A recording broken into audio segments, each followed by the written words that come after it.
Recently, I mainly worked on the main base. First thing that changed is this work area in the main building. I added this staircase so it now mirrors the other one. The green one is new. Added some more bookshelves to the enchantment table. I moved some functions block around. So the anvil used to be right here where I'm standing. Now it's over there. The storage is new. The jobs board where I keep signs with future projects. It used to be where the staircase now is, so I moved it over there.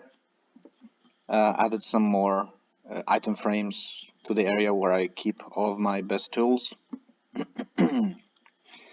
And because I now have a room with more storage downstairs, which I'm going to show you in a bit, I redid, kind of, rethought my storage. Some items that previously were all bunched together now have their own chest. Like, I used to keep all armor pieces in one chest. Now every single armor piece has its own place. So that's better. Storage is no better. Right. I changed this area a bit. Used to just be lots of these lamp posts. Now I added some kelp blocks and storage to make it look like kind of more busy. Like, this area's purpose is to, for me to burn stuff in the super smelter. So I made it look like kind of the function of this place is serving the super smelter. Let's go downstairs now. So I've completed like the entrance to the underground complex of the base. So this area used to just be, cobblestone walls, ceiling, floor, just all over just all gray blocks. Now it's not.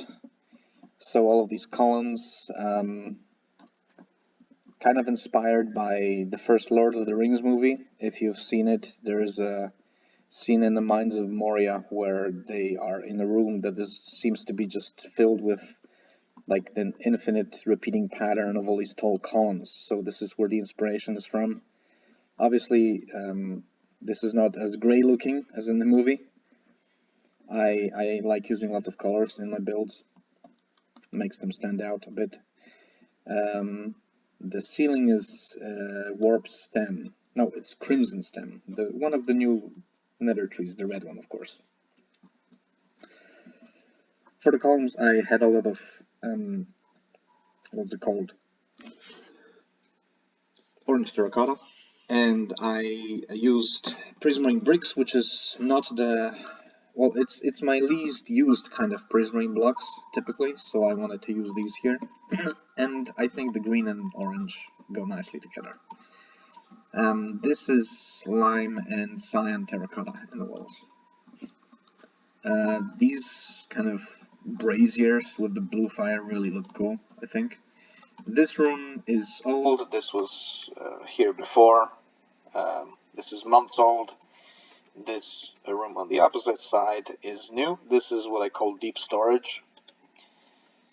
This is where I'm gonna keep the overflow of all the blocks that you tend to have lots of. So like cobblestone, gravel, dirt, stone, all the kinds of stone, dirt, sandstone, prismarine, because now I have a prismarine. I use the Guardian farm a lot, so I collect lots of prismarine shards and stuff.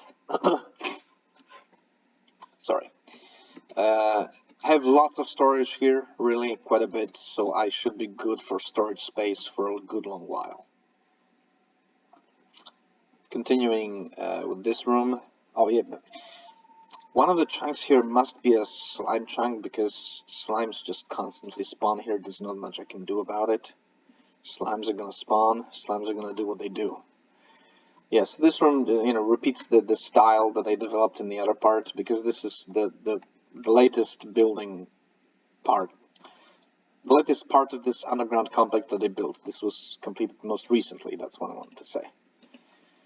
Of course, this, opens up into the rest of the space, which is still like empty and drab. This is what it looks like from the outside. This used to just be, straight shot to the other side. Now it's have this room, and I have the opening to the other side as well.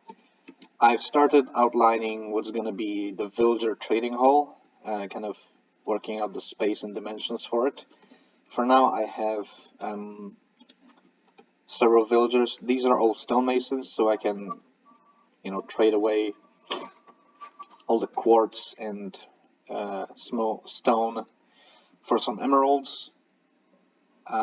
George is the OG. He was the first cured villager, cured zombie villager. One of the other ones was cured as well, and the rest are all from, breeding.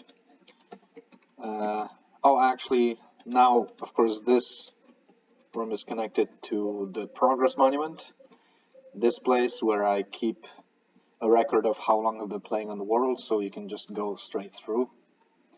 And I think it really, really looks cool that this whole space starts to kind of, come together, and it's not like just purposeless.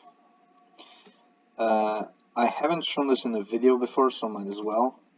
The crop farm, which is where I farm, wheat, potatoes, beetroot, and carrots. So this is what it looks like. That was a lot of time and resources to build this. I mean, the space was dug out, right? But even just building all the... Because I should have built the ceiling first, but I actually built the ceiling last, so in order to not destroy everything below it, I had to build a lot of scaffolding to get up there and do all of this. So yes, there's a lot of spruce wood that went into this room, lots of terracotta,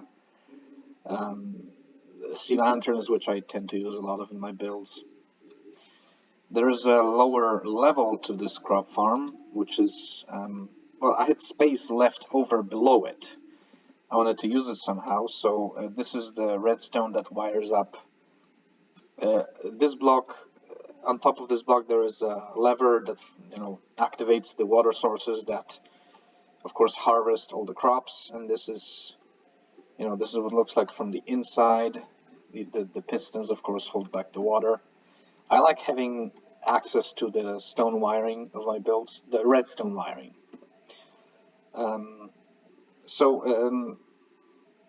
The sides of this space are mirrored, so if I show you one, you've seen both of them. So this room kind of is like, I don't know, whatever. I had to kind of work with the space that was left underneath the layers of dirt that, where the crops grow, so I just kind of did this. There's some extra storage here, who knows what for. I don't think I'm gonna keep anything in here, but, it's I don't know. It's a room. The last bit of this is here. This kind of really is a useless space for most purposes because it's very skinny, it's very narrow, so it's not much I can do here.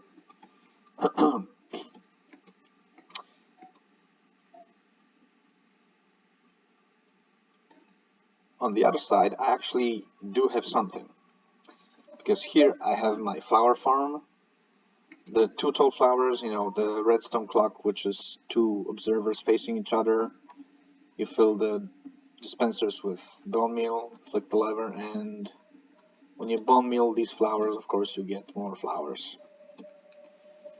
Oh yeah, this is not the first time I'm recording this video, that's why I had more of these in inventory. And here there is the cocoa bean farm. I have it wired so that, there is a button on each side when the cocoa beans grow up. When they're ready for harvest, I push the button, the pistons push of course, the logs to the other side, and then I can replant the cocoa beans. And then I push the other button for the next harvest. So, and that is everything that I wanted to show. For this update.